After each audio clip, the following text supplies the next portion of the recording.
The Lord be with you. And with your spirit. A reading from the Holy Gospel according to Luke. Glory to you, O Lord. Mary set out and traveled to the hillside in haste, to a town of Judea, where she entered the house of Zechariah and greeted Elizabeth. When Elizabeth heard Mary's greeting, the infant leapt in her womb, and Elizabeth, filled with the Holy Spirit, cried out in a loud voice and said, "Blessed are you among women, and blessed is the fruit of your womb. And how does this happen to me, that the mother of my Lord, should come to me? For at the moment the sound of your greeting reached my ears, the infant in my womb leaped for joy. Blessed are you who believe that what was spoken to you by the Lord would be fulfilled." And Mary said, "My soul proclaims the greatness of the Lord. My spirit rejoices in God my Saviour, for he has looked with favor on his lonely servant. From this day all generations will call me blessed.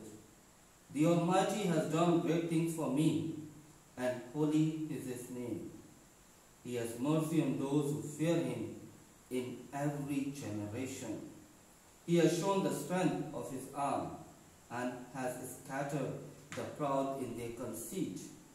He has cast down the mighty from their thrones, and has lifted up the lowly. He has filled the hungry with good things, and the rich he has sent away empty.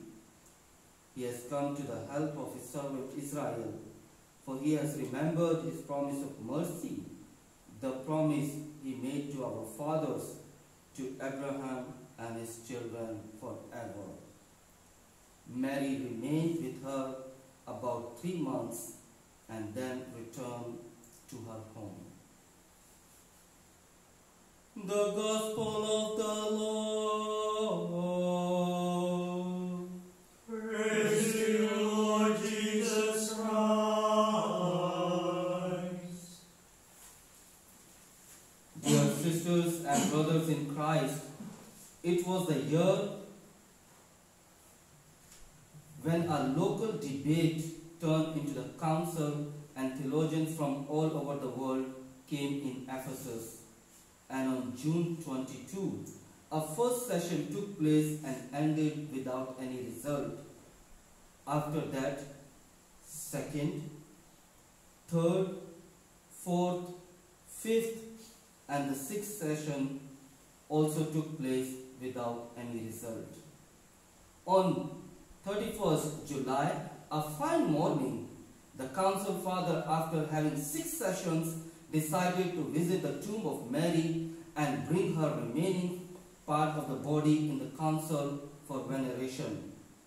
When they opened the tomb of Mary, they did not find her body in the tomb, as disciples did not find the body of Jesus Christ in the tomb. The council fathers came back and informed the entire councils and the members.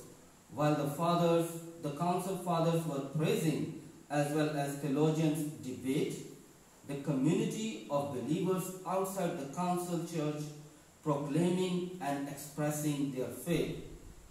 Theotokos. Theotokos. What you will it call? Theotokos. Theotokos. Theotokos. And today we are celebrating the solemnity of Assumption.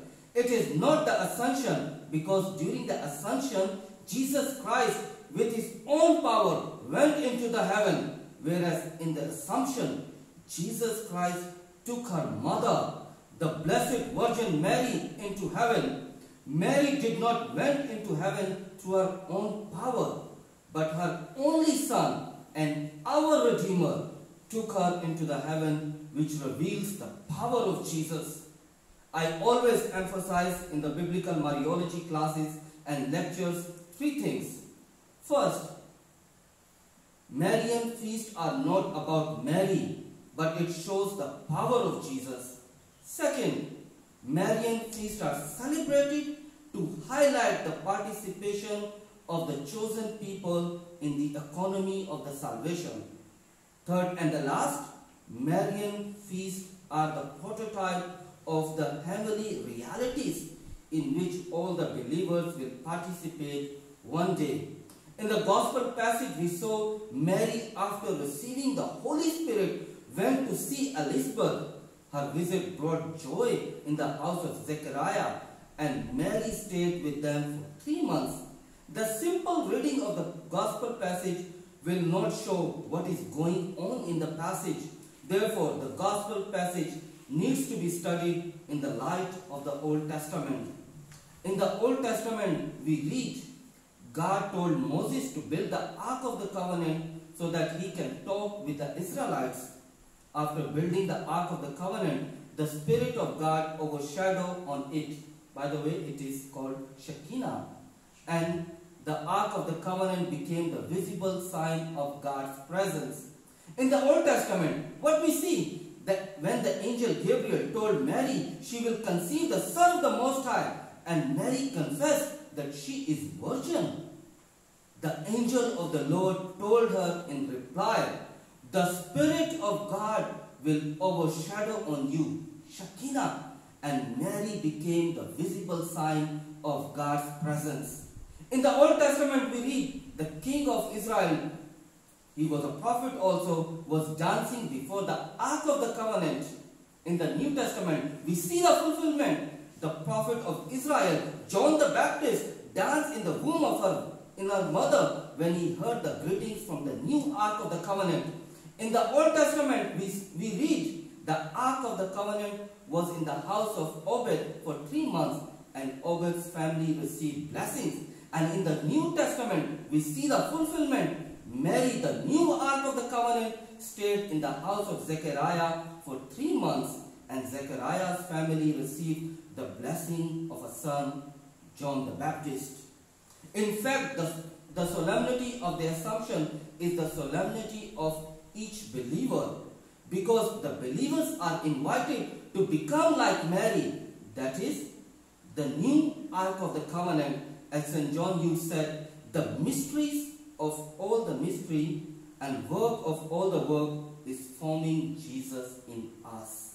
Therefore, we become the Ark of the Covenant when we receive the Eucharist and carry Jesus in our heart, like Mary. We become the Ark of the Covenant when we hear the Word of God and ponder on it in our heart, like Mary. We become the new Ark of the Covenant when we serve each other as Mary served Elizabeth. And the ultimate gift of becoming the new Ark of the Covenant is the Assumption. That is, all the believers will be taken to heaven by Jesus, where he has already built house for us. May Mary, the mother of Jesus and our mother, intercede for us to become the new Ark of the Covenant, that is, to receive Jesus in our heart, to keep Jesus in our heart, to proclaim Jesus in our society.